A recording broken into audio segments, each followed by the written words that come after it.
we got Rachel's Ragin Cajun chili. It's a combination of andouille and ground pork with lots of nice fresh veggies in there, nice and spicy.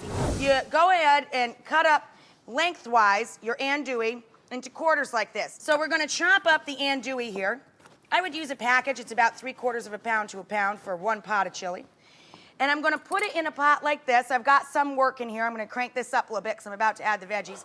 Now what I've done here is in combination, I've got about a pound, pound and a half of ground lean pork. I browned that up, then I added the andouille because it's already fully cooked and you just want it to render a little bit of its flavor into the pot. Get that all browned up. Then we're gonna chop up the trinity, they call this. Celery, bell pepper, and onion, and we're gonna add in lots of garlic, and that's gonna be where we're going to get this pot a working. Now we're gonna add a little or a lot of the hot sauce. As I said, I like a good old 1/4 to 1/3 of a cup in a big old pot of chili because I like it really hot. You might wanna start with 1 tablespoon and work up from there and just kinda eyeball it. I'm gonna make a nice spicy batch here. I'm gonna add some chicken stock next. I love this store-bought stock because it makes everything taste like it's been simmering all day. So we're gonna add that in. Now, if you want a pork-free version of this, you could certainly make it with turkey kielbasa or chicken-style andouille. And, of course, substitute ground turkey for the ground pork.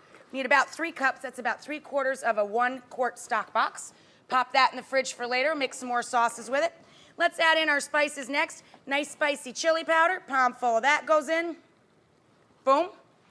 Then we've got nice smoky cumin. Now, cumin is spicy, but it's not hot. We're going to put about an equal amount of that in. Boom. That's what makes it taste like chili to me. And then to really brighten up the color, we're gonna add ground sweet paprika. It's a sweet pepper to balance out the hot pepper in the chili. There we go, get all that in there. 3 good palmfuls, let's stir that in and around. Wait till the very end, guys, before you salt up this chili, but because of that andouille sausage in there and all those spices and the hot sauce, you might not need salt at all or a little bit. We got 1 big 28-ounce can of crushed tomatoes. If you really like a nice smoky flavor, you might want to try some fire roasted crushed tomatoes in there. Delicious. And I'm going to mix it up with about 2 cups or a small can of tomato sauce, which is slightly sweet, so it's a nice balance to all the heat going on.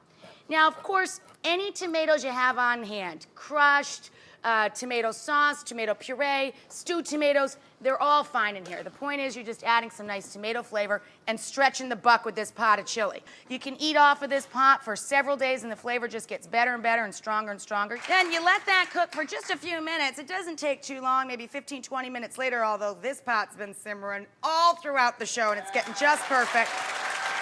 You're looking for this consistency here, nice and thick.